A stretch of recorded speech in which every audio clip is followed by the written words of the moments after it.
Assalamualaikum warahmatullahi wabarakatuh. Saya Dea Delia dari D3 Perpustakaan. Di sini saya akan menjelaskan gimana sih sejarah perkembangan perpustakaan di Indonesia. Jadi, perpustakaan merupakan peranata masyarakat. Oleh karena itu, jika kita berbicara tentang perkembangan perpustakaan, khususnya di Indonesia, maka ini tidak dapat dipisahkan dari perkembangan masyarakat dan peradabannya. Sejarah perpustakaan di Indonesia tidak terlepas dari sejarah perkembangan peradaban, sesuai dengan sejarah peradaban bangsa Indonesia. Maka, keberadaan perpustakaan di Indonesia tergolong masih muda dibanding dengan di negara-negara Eropa dan Arab. Awal mula perpustakaan di Indonesia tidak dapat diketahui secara pasti. Namun, ada yang menyatakan bahwa lahirnya perpustakaan di Indonesia seiring dengan dikenalnya sistem tulisan. Tapi, pada akhirnya pernyataan tersebut tidak dapat dibuktikan kebenarannya. Perjalanan panjang sejarah telah mencatat bahwa Indonesia mengalami pasang surut dan membangun peradabannya. Diawali dengan adanya hubungan dagang antara Indonesia dengan negara-negara lain terutama India Selatan dan Cina. Hubungan ini membawa pengaruh yang sangat besar terhadap masyarakat Indonesia, baik dari segi ekonomi, budaya, maupun agama. Membahas tentang sejarah perpustakaan di Indonesia tidaklah mudah, karena ternyata perkembangannya, seiring dengan sejarah perjuangan bangsa Indonesia, perkembangan perpustakaan di Indonesia dapat dibedakan dalam 5 periode, yaitu pertama, periode sebelum zaman penjajah, atau kerajaan-kerajaan lokal. Kedua, periode penjajahan Hindia, Belanda. Ketiga, periode penjajahan Jepang. Keempat, periode sesudah kemerdekaan. Dan kelima, periode Orde Baru. Nah, selanjutnya kita akan membahas periodisasi perpustakaan di Indonesia. Yang pertama ada kerajaan lokal. Kepastian bahwa kapan perpustakaan didirikan secara resmi di Indonesia, khususnya pada periode sebelum penjajah atau periode kerajaan lokal, ada beberapa pendapat baik dari sejarawan maupun dari pustakawan Indonesia. Ada pendapat yang mengatakan bahwa awal mula perpustakaan di Indonesia ditandai dengan dikenalnya sistem tulisan. Pendapat ini tidak banyak yang membenarkan dengan alasan bahwa institusi berupa perpustakaan tidak selalu dikaitkan dengan pengenalan tulisan, walaupun nantinya perpustakaan fungsinya untuk menyimpan seperti tulisan pada lontar dan papirus.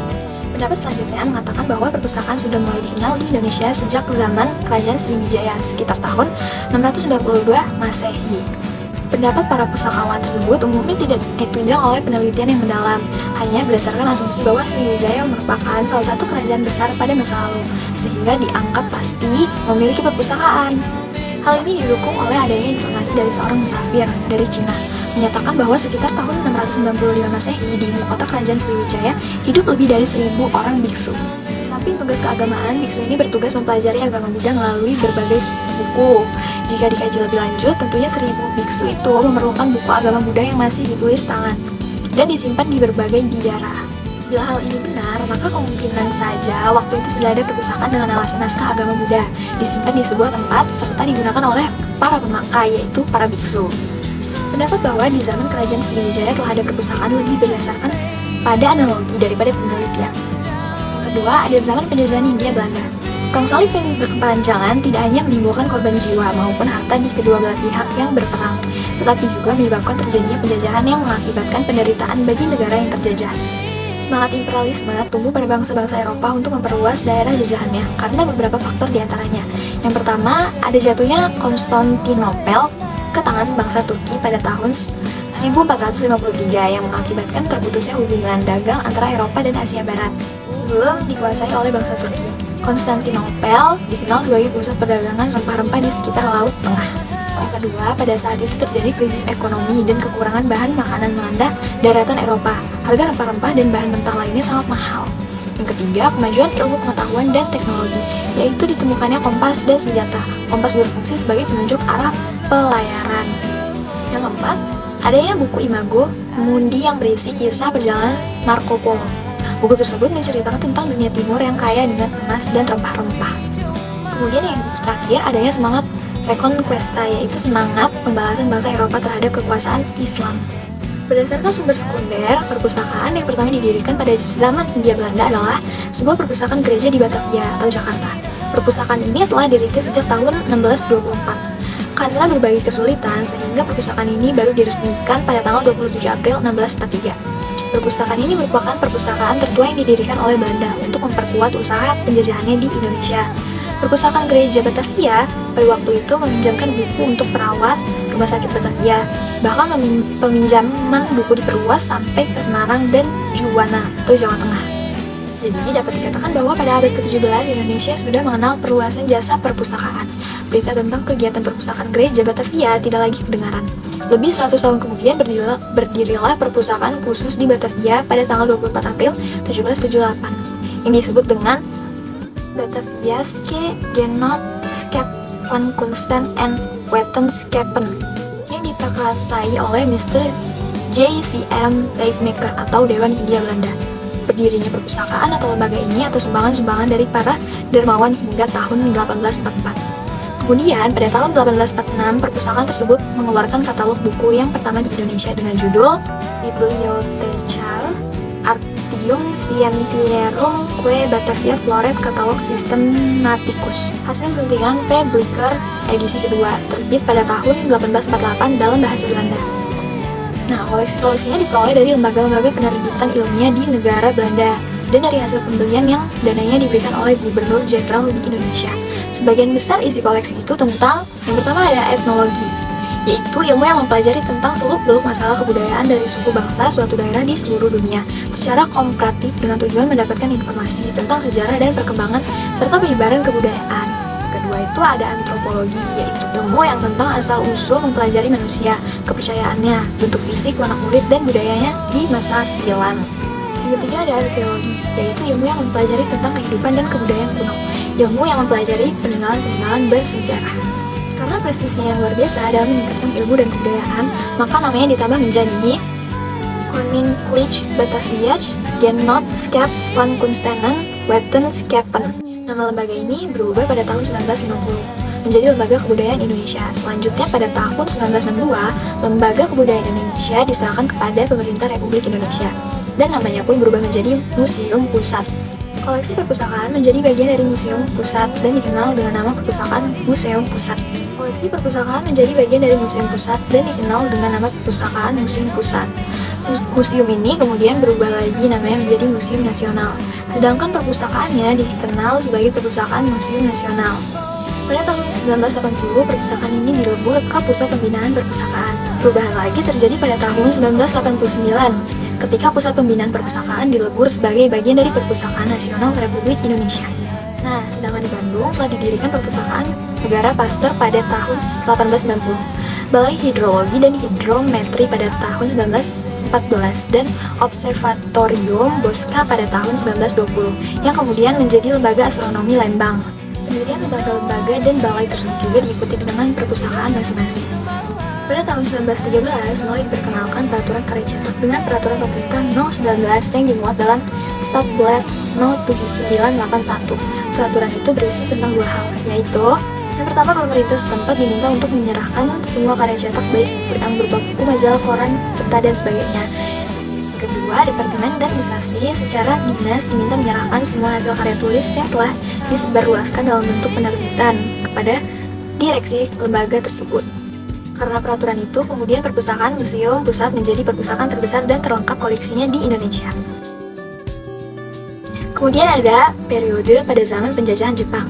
Berbeda dengan situasi zaman Hindia Belanda, sumber mengenai keadaan dan fungsi perpustakaan pada zaman Jepang hampir dikatakan tidak ada. Karena ketika itu suasana Indonesia adalah dalam suasana perang.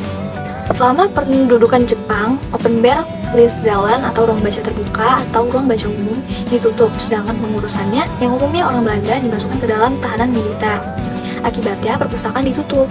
Pada saat Jepang kembali membuka sekolah, semua buku-buku yang berbahasa Belanda dilarang beredar. Nah, ada hanyalah buku berbahasa Melayu dan bahasa daerah. Namun, selang waktu beberapa bulan sebelum sekolah dibuka kembali, gedung sekolah maupun perpustakaan sudah dijarah rakyat. Hasilnya ialah perpustakaan rakyat lenyap dari muka bumi. Selanjutnya, periode pada zaman sesudah kemerdekaan. Pada awal kemerdekaan bangsa Indonesia, perpustakaan tidak banyak mendapat perhatian. Hal ini dapat dimaklumi karena situasi pada waktu itu adalah situasi pemulihan dari masa peperangan ke situasi kedamaian. Walaupun kemerdekaan sudah diproklamasikan, namun rongrongan dari luar masih terus dilakukan, sehingga pertahanan dan semangat patriotisme menjadi hal nomor satu yang harus diperhatikan oleh bangsa Indonesia. Usaha untuk menghidupkan dan mengembangkan kembali perpustakaan pada masa ini ditandai dengan didirikannya berbagai perpustakaan baru. Di antaranya adalah didirikannya perpustakaan Yayasan Hatta, atau dikenal dengan Hatta Foundation, pada tanggal 25 Agustus 1950 dengan akte notaris nomor 10. Selanjutnya pada tanggal 7 Juni 1952 didirikan perpustakaan, yaitu Stichting for Cultural Samenwerking, suatu badan kerjasama kebudayaan antara pemerintah Republik Indonesia dengan pemerintah Belanda, dan diserahkan kepada pemerintah RI. Kemudian pemerintah RI mengubah namanya menjadi Perpustakaan Sejarah Politik dan Sosial Departemen PEK.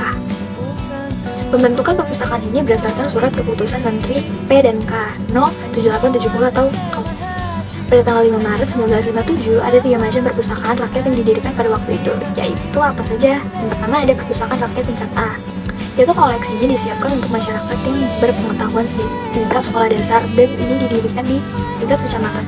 Kedua, perpustakaan rakyat tingkat B yang didirikan di setiap ibu kota kabupaten dan koleksinya untuk masyarakat yang berpendidikan setingkat SMTP. Ketiga, perpustakaan rakyat tingkat C yang didirikan di setiap ibu kota provinsi dan koleksinya dipersiapkan untuk masyarakat yang berpendidikan setingkat SMTA. Periode ini juga sudah mulai dilansirkan gagasan tentang perpustakaan nasional dengan surat keputusannya No 110. Periode ini juga sudah mulai dilansirkan gagasan tentang perpustakaan nasional dengan surat keputusannya nomor 110 1962. Menteri P dan K telah membentuk tim yang diberi tugas untuk mempersiapkan berdirinya perpustakaan nasional. Tapi surat keputusan tersebut diperbarui lagi dengan surat keputusan No 38 1964 tanggal 12 Mei 1964. Tapi karena situasi Indonesia pada saat itu sedang terjadi perubahan politik pada bulan Oktober 1965, ini meletusnya G30 SPKI, maka proyek rencana pemerintah untuk mendirikan perpustakaan nasional dihentikan. Selanjutnya ada pada zaman Orde Baru, yaitu 4 tahun pertama pemerintahan Orde Baru harus bekerja keras dalam rangka pemulihan pertahanan dan keamanan dalam negeri pasca G30 SPKI berhasil ditumpas. Maka dari itu, pembangunan di sektor budaya kurang mendapat perhatian pemerintah. Pada Pelita 1, pemerintah berusaha mengembalikan kekuatan ekonomi negara dengan memberikan prioritas pengembangan di sektor ekonomi dengan cara memperbanyak usaha produktif dan mengurangi kegiatan-kegiatan yang bersifat konsumtif. Setelah Pelita 1 berhasil meningkatkan pendapatan negara yang ditunjang dari hasil devisa minyak bumi, maka pengembangan sektor budaya dan sosial lainnya mulai mendapat perhatian. Pada Pelita 2, perpustakaan kembali mendapat perhatian yang lebih sehingga proyek-proyek pengembangan perpustakaan mulai dilaksanakan. Pada awal Pelita 3 sudah dapat dilihat banyak perpustakaan sekolah yang sudah baik dan telah memenuhi syarat sebagai sarana belajar dan mengajar. Bukan hanya perpustakaan sekolah SD, SMP, dan SMA yang mengalami perkembangan, perpustakaan perguruan tinggi pun juga terjadi kemajuan. Sejak terbentuknya Satgas itulah kemudian secara nasional pengembangan perpustakaan perguruan tinggi menjadi lebih terarah. Itu dimulai sejak tahun 1978. Selain perpustakaan-perpustakaan umum, perpustakaan khusus pun juga bertambah besar dan koleksinya semakin bertambah. Perpustakaan-perpustakaan khusus seperti Perpustakaan Pusat Pertamina di Jakarta, Perpustakaan Balai Penelitian Kulit di Yogyakarta, dan Perpustakaan Banten di Yogyakarta, Perpustakaan Lemigas di Jakarta, dan lain-lain. Lalu pada tahun 1978 atau 1979, tim yang dipimpin oleh Profesor Selo Sumarjan telah berhasil merumuskan sistem perpustakaan nasional yang menjadi dasar konsep pembentukan perpustakaan nasional di Indonesia. Setelah mengalami berbagai proses dan pembahasan tingkat nasional, pada akhir tahun 1980 didirikanlah Perpustakaan Nasional yang merupakan peleburan dari Perpustakaan Museum Pusat, Perpustakaan Sejarah, Politik dan Sosial, bagian bibliografi dan deposit pada Pusat Pembinaan Perpustakaan, dan Perpustakaan Wilayah Daerah Khusus di Ibu Kota Jakarta. Cukup itu saja yang bisa saya sampaikan tentang sejarah perkembangan perpustakaan di Indonesia. Sekian dari saya. Wassalamualaikum warahmatullahi wabarakatuh.